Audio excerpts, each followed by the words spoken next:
भिंडी में जेल होता है, आपको पता है। जब भिंडी कुछ भी अगर गीली भी रह जाए ना तो उसमें इतनी सारी जेल निकलती है, एक राल जैसी निकलती है, वो हमारे शरीर के लिए बहुत फायदेमंद होती है। जैसे अगर कहीं पर गले में सूजन है या फिर पथरी है, पथरी में भी जो है अगर आप भिंडी को काट करके रात को गिलास में पानी में डाल के छोड़ देते हैं और सुबह सवेर उसका पानी पी लेते हैं, या दिन में ही आपने थोड़ी देर उसे रख दिया और उसे 1-2 घंटे बाद पी लिया, तो आप देखेंगे आपकी जो पथरी होती है वो भी गल के निकल जाती है।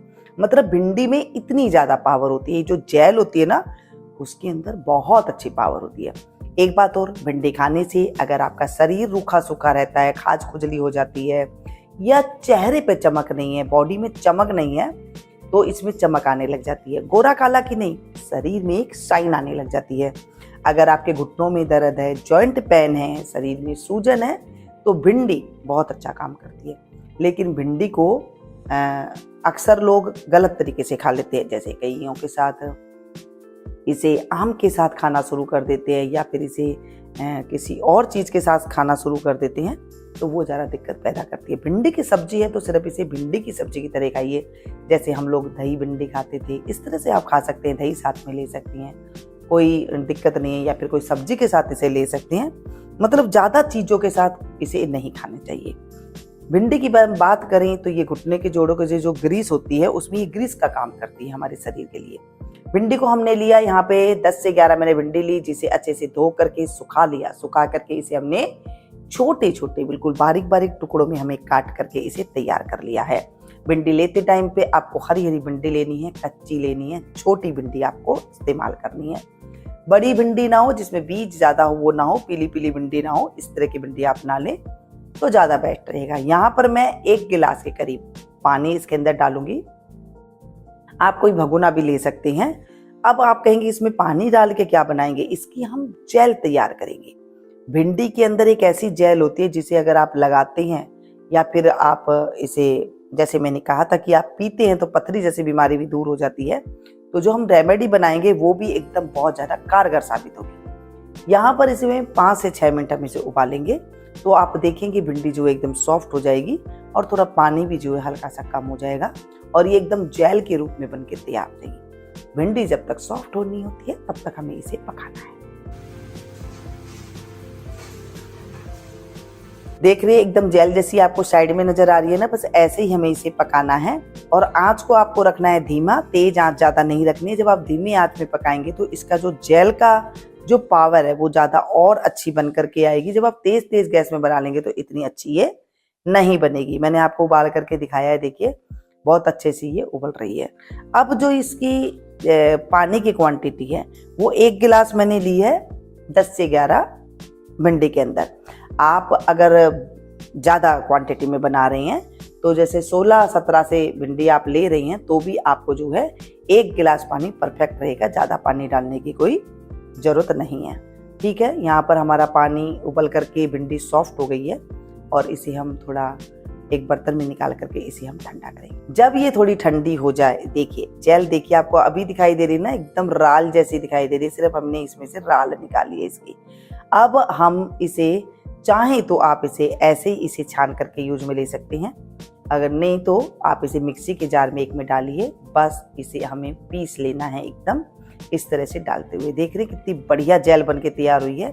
आप बाजार से जो जेल लेकर के आते हैं ना, एलोवेरा जेल, उससे कहीं गुना ज़्यादा, 10 गुना ज़्यादा ये पावरफुल तो होती है, क्योंकि इसमें कोई केमिकल नहीं है, हमने कोई स्टोर तो इसे किया ही नहीं है। और ये जो जेल बन के तैयार होती है ये हमें बहुत ज़्यादा फायदा देती है। अच्छे से इसका एकदम स्मूथ पेस्ट बना लेंगे, बिल्कुल बारीक सा पेस्ट इसका बना लेंगे और इसको हम छान लेंगे। मैंने यहाँ पर थोड़ी सी हल्की सी मोटी चलनी ली है जो बड़ी आसानी से ये छन जाएगी। वैसे तो इसे छानने की कोई जरूरत नहीं क्योंकि हमने एकदम बारीक पीसा है। फिर भी आपको लगता है कि इसमें कुछ रह गया है हल्का फुल्का सा, तो आप इसे छान लीजिए, बस इसमें से निकल जाएगा। देखिए मैं इसे छान रही हूँ, बड़ी आसानी से ये जेल निकल रही है और कितना अच्छा रंग आया है। लग रहा है ना ऐसे जैसे हम इसे बाजार से खरीद करके लाई हैं। बस ये जेल हमने ले लिया है, ज्यादा कोई चीज लाने की बाजार से हमें जरूरत नहीं पड़ेगी। और जब हम इसे भिंडी के साथ तैयार करेंगे, जेल बन के हमारी भिंडी की तैयार हो गई है। अब हम इसमें जो मोस्ट इम्पोर्टेंट इसमें हम चीज डालेंगे वो बड़ी कारगर है। उसे डालने से एकदम इसके अंदर रिच फ्लेवर आएगा। ये मैंने मोयनीज ली है, ये बड़ी आसानी से मिल जाती है। जो पिज़्ज़ा बर्गर में हम लोग खाते हैं ना, वो बड़ी आसानी से हर दुकान पे आपको मिल जाएगी। तो आप ये लेकर के आ सकते हैं। यहाँ पर अगर आपके बाल ज़्यादा रूखे सूखे हैं, मतलब बालों में चमक ही नहीं है, बालों में खुजली जैसी लगती है, बाल उड़े उड़े लगते हैं, बाल का एकदम ऐसे लगता है जैसे चिड़िया का घोंसला हो, अगर इस तरह से आपको दिखाई देता है तो ये रेमेडी आप लोगों के लिए है। और इतनी बढ़िया रेमेडी है ये कि आप बालों में जो स्मूथिंग केराटिन वगैरह करवाते हैं ना, वो भी इसके आगे फेल है, जो आप इतने महंगे महंगे करवा करके आते हैं। और भाई उसके साइड इफेक्ट तो किसी को हो भी जाते हैं, आपको पता है। साथ में केमिकल कितने होते हैं, बहुत हाई पावर के केमिकल होते हैं। बालों को वो जलाते हैं गरम गरम भाप दे करके, और सो जो चलाते हैं ना, उससे भी बहुत ज़्यादा जो है बाल में इफेक्ट आता है। बालों में तो आता है दोस्तों। आप लोग को ये नहीं पता कि जो बालों के साथ साथ जो हमारे सर की खोपड़ी होती है ना, जो बाल का एकदम जड़ों वाला सिरा होता है, वहां पर वो बड़ा ज़्यादा इफेक्ट करता है। और ज़्यादा गर्माई जाने से सर की बीमारी भी हो जाती है। वो तब नहीं पता चलती है, धीरे धीरे सने सने जब पता लगती है, जब वो अपना असर करती है। सर में दर्द रहना, माइग्रेन रहना, ये सारी चीज़ें हो जाती है। देखिए, हमें इसे फेंटना है, ऐसे फेंटना है जैसे आपने देखा होगा ना, कभी कभी जो अंडा वगैरह फेंटते हैं लोग, इस तरह से आपको एकदम फेंट करके फ्लफी बनाना। जैसे हम पकोड़े बनाते हैं ना, दाल को फेंटते हैं, एकदम इसे एकदम फ्लफी बनाना है। अब हम इसमें 1 चम्मच के करीब नारियल का तेल डाल देंगे। एक बात देख लीजिएगा, अगर आपको मोहिनी समझ में नहीं आ रही कम ज़्यादा कितने डालने, कोई दिक्कत वाली बात नहीं, आप इसमें 1 चम्मच और डाल सकती हैं। रंग एकदम आपको क्रीम जैसा बना लेना है। जैसे बाजार से हम क्रीम लेकर के आते हैं ना, स्पा क्रीम लेकर के आते हैं, ऐसे ही आपको एकदम इस कलर की बना लेनी है कि एकदम हवादार। अब इसमें जो हमने तेल डाला है, मैंने भाई यहाँ पर कोकोनट ऑयल डाला है, क्योंकि कोकोनट ऑयल हर घर में होता है। आपको बेस्ट रिजल्ट चाहिए तो आप इसमें ऑलिव ऑयल डाल सकती हैं। 1 चम्मच आप इसमें कैस्टर ऑयल डाल सकती हैं। आप इसमें बादाम का तेल डाल सकती हैं, लेकिन हर घर में वो मौजूद नहीं होता है और हर कोई जो है इतनी महंगी नहीं डाल सकती हैं। तो आप इसमें नारियल तेल डाल दीजिए।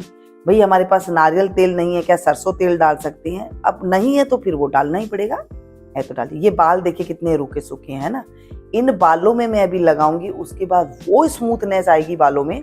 कभी कभार आपको ऐसे लगता है कि हम शादी ब्याह में गए हैं या फिर कहीं मिट्टी के एरिया में गए हैं और वहां पर जाकर के हमारे बाल धूल मिट्टी की बहुत ज्यादा ऐसी हो गई हैं रूखे सूखे से, तो आप इस चीज का इस्तेमाल कर सकते हैं। और अगर आपके रियली रूखे सूखे बाल है तो आप इसे नहाने से पहले आप इसे लगा लीजिए। और कितनी देर रखना है इसे? भाई मैं तो कहूँगी 2 घंटा रख लीजिए, क्योंकि आपने इतनी मेहनत करी है, आपने लगाई है। पूरी नीचे जड़ों में पहले आप लगा दीजिए, ताकि आपकी जो ये बाल है एकदम इतने फिसलने वाले बाल हो जाएंगे, स्मूथ बाल हो जाएंगे, मसलना है। मतलब एक एक लटों को लेकर के आपको इस क्रीम जो है इस बालों में ऑब्जर्व करानी है। अच्छे से जब मालिश हो जाए इस तरह से, तो फिर आप इसकी ऊपर जड़ों से भी आप इसे लगा सकते हैं। बहुत अच्छे से आप इसे कहीं पर भी लगा दीजिए, कोई दिक्कत वाली बात नहीं। क्योंकि हम मोइनीज खाते हैं, देखिए, जब हम पेट में खा सकते हैं, मुंह के अंदर उसे ले जा करके खा सकते हैं, तो ये अगर जड़ों में चल जाएगी तो भी कोई दिक्कत वाली बात नहीं है। अगर स्किन में भी लग जाती है, अगर जैसे माथे वगैरह पे लग जाती है, तो भी कोई दिक्कत वाली बात नहीं है। बस आप इसे इस तरह से अच्छे से कोट कर दीजिए, मतलब कहीं से बाल रूखे सूखे ना हो। जैसा आप जितना आप लगाना चाहे लगा लीजिए, और अच्छे से इसे फिर ऐसे कीजिए जैसे आप मसाज कर रही हैं। आप जब कभी जाते हैं ना पार्लर में, आपने देखा होगा कि वो मसाज करते हैं कई देर तक हाथों से पकड़ के, आपको भी इस तरह से मसाज करनी है। और बहुत अच्छे से ये इतना अच्छा जेल के रूप में आपके हाथ में आ रहा है, और आप जो है इसका फिर इस्तेमाल इस तरह से कर सकते हैं। जब आप इसे 2 घंटा रख लें तो उसके बाद बालों को आप धो करके और सुखा लीजिए। उसके बाद आप देखेंगे कुछ भी आपको नहीं लगाना है, ना कंडीशनर लगाना है, ना आपको कुछ लगाना है। आप चाहें तो इसमें शैम्पू लगा करके आप धो सकते हैं। जो भी आप शैम्पू प्रयोग करते हैं वो ले लीजिए, और माइल्ड शैम्पू तो और भी बढ़िया है, नहीं तो इसे अच्छे से आप धो दीजिए। उसके बाद आपके बाल ऐसे सिल्की लहराएंगे, आपसे सभी पूछेंगे पहली बार में, क्या आपने कुछ केराटिन करवाई है, स्मूथिंग कराई है, इतने बालों में शाइन कहाँ से आ गई है। और आप मन में बड़े खुश होंगे कि मैंने तो सिर्फ भिंडी और मोइनीजी लगाई है ना। आज की रेमेडी बहुत अच्छी सी। अगर आपको इस रेमेडी में कुछ भी बात अच्छी लगी हो तो एक लाइक देकर के जरूर जाइएगा। अपनों के साथ शेयर करना बिल्कुल नहीं भूलिएगा। रूखे सूखे बेजान बालों के लिए हमने बगैर केमिकल के आज की जो रेमेडी बनाई है, अगर आपके बालों में वो साइन दे तो कमेंट करके जरूर बताइएगा। मिलती हुई एक नई वीडियो में नई जानकारी के साथ।